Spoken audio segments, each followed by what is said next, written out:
Chapter 20 EmilyBronte Wuthering Heights Original Edition. To obviate the danger of this threat being fulfilled, Mr. Linton commissioned me to take the boy home early, on Catherine's pony. And, said he, as we shall now have no influence over his destiny, good or bad, you must say nothing of where he is gone, to my daughter. She cannot associate with him hereafter, and it is better for her to remain in ignorance of his proximity, lest she should be restless and anxious to visit the Heights. Merely tell her his father sent for him suddenly, and he has been obliged to leave us. Linton was very reluctant to be roused from his bed at 5 o'clock, and astonished to be informed that he must prepare for further traveling. But I softened off the matter by stating that he was going to spend some time with his father, Mr. Heathcliff, who wished to see him so much. He did not like to defer the pleasure till he should recover from his late journey.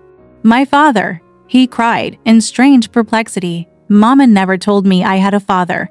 Where does he live? I'd rather stay with Uncle." "He lives a little distance from the Grange," I replied.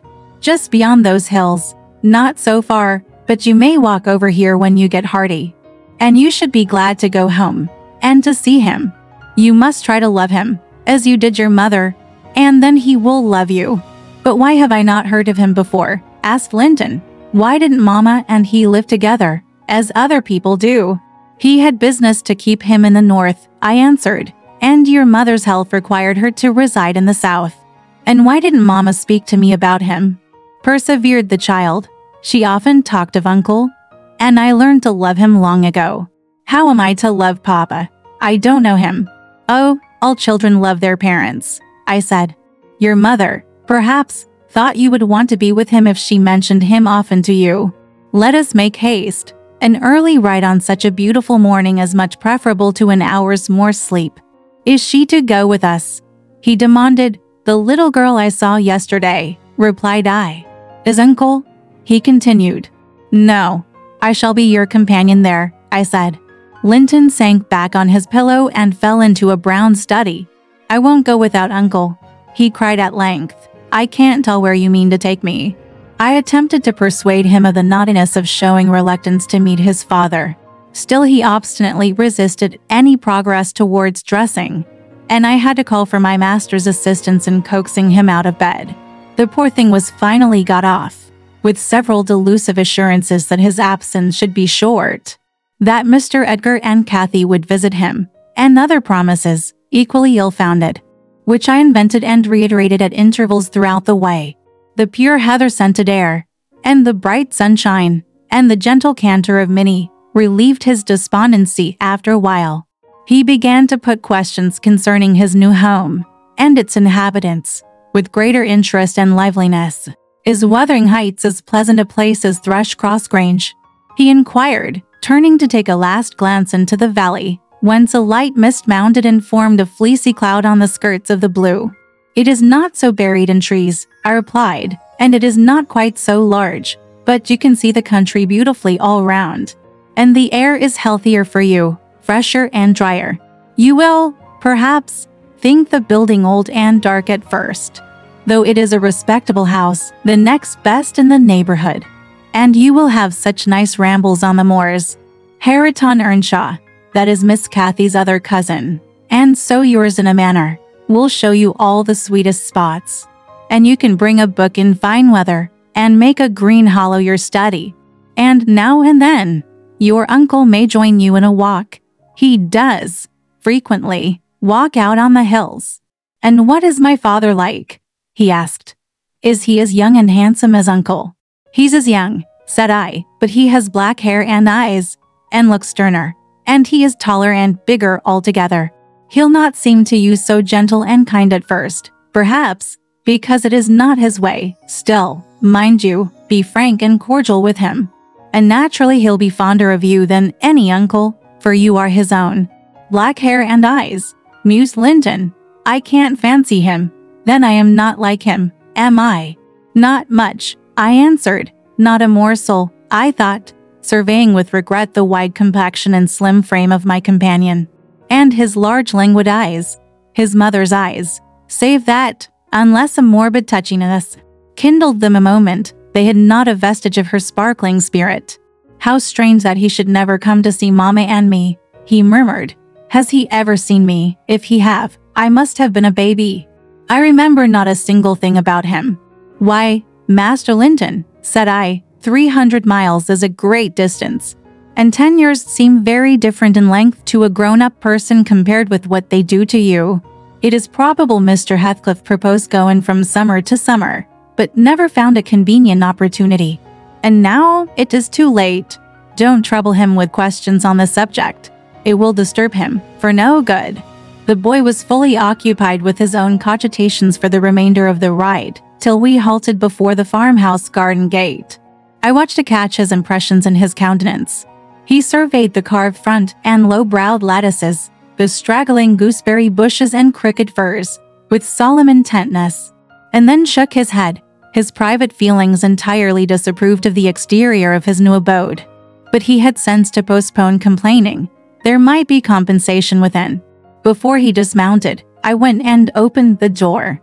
It was 6:30. The family had just finished breakfast. The servant was clearing and wiping down the table. Joseph stood by his master's chair telling some tale concerning a lame horse, and Hareton was preparing for the hayfield.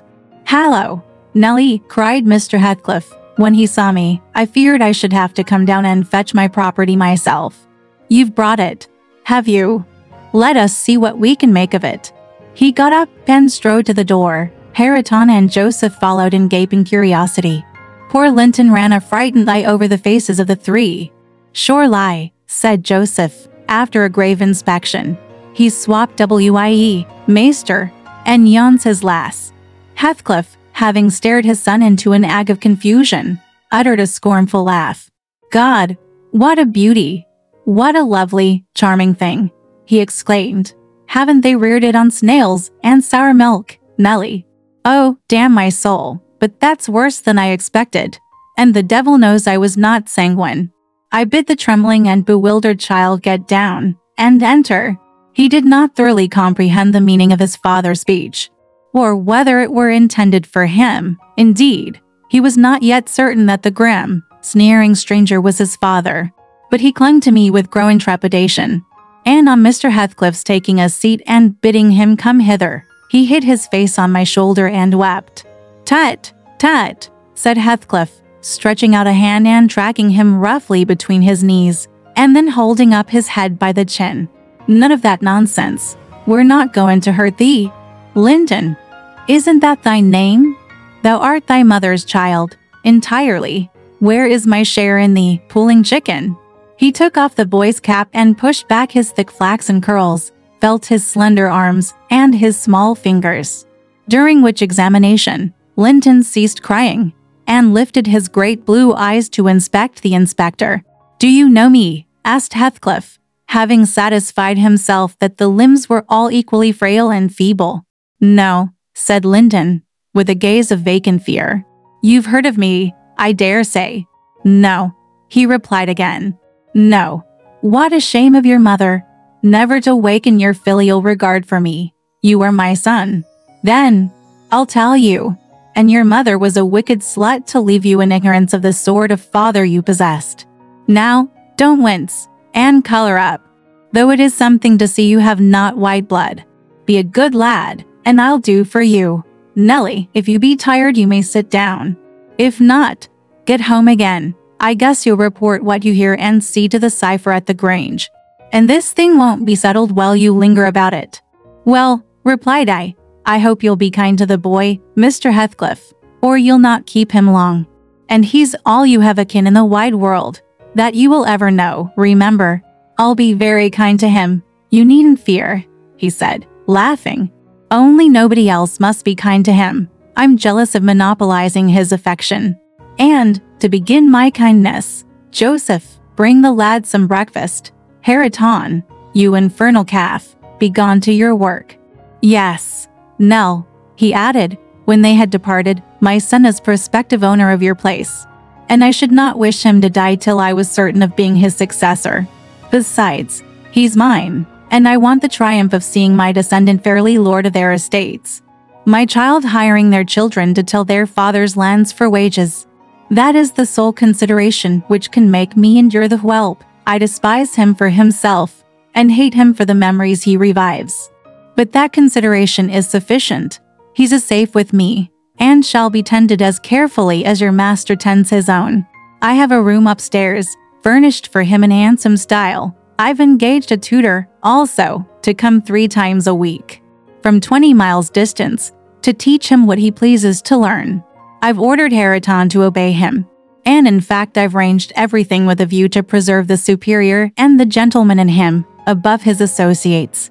I do regret, however, that he so little deserves the trouble. If I wished any blessing in the world, it was to find him a worthy object of pride. And I'm bitterly disappointed with the whey-faced whining wretch. While he was speaking, Joseph returned bearing a basin of milk porridge and placed it before Linton.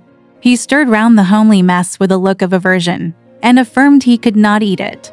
I saw the old manservant shared largely in his master's scorn of the child, though he was compelled to retain the sentiment in his heart because Heathcliff plainly meant his underlings to hold him in honor. "Cannot aid it," repeated he, peering in Linton's face and subduing his voice to a whisper for fear of being overheard. "But Maester Hariton never ate naught else when he were a little un. And what were good enough for him's good enough for ye. A.W.'s rather think." "I shan't eat it," answered Linton snappishly. "Take it away." Joseph snatched up the food indignantly and brought it to us. "Is there aught ails victuals?" he asked, thrusting the tray under Heathcliff's nose. "What should ail them?" he said. "Wah," answered Joseph, "yon dainty chap says he cannot ate 'em, but I'll guess it's right. His mother were just so we were amos too mucky to sow corn for macking her bread." "Don't mention his mother to me," said the master angrily. "Get him something that he can eat, that's all." "What is his usual food, Nellie?" I suggested boiled milk or tea, and the housekeeper received instructions to prepare some. "Come," I reflected, "his father's selfishness may contribute to his comfort. He perceives his delicate constitution, and the necessity of treating him tolerably. I'll console Mr. Edgar by acquainting him with the turn Heathcliff's humor has taken." Having no excuse for lingering longer, I slipped out, while Linton was engaged in timidly rebuilding the advances of a friendly sheepdog. But he was too much on the alert to be cheated. As I closed the door, I heard a cry and a frantic repetition of Fjord's, "Don't leave me. I'll not stay here. I'll not stay here." Then the latch was raised and fell. They did not suffer him to come forth. I mounted Minnie and urged her to a trot. And so my brief guardianship ended.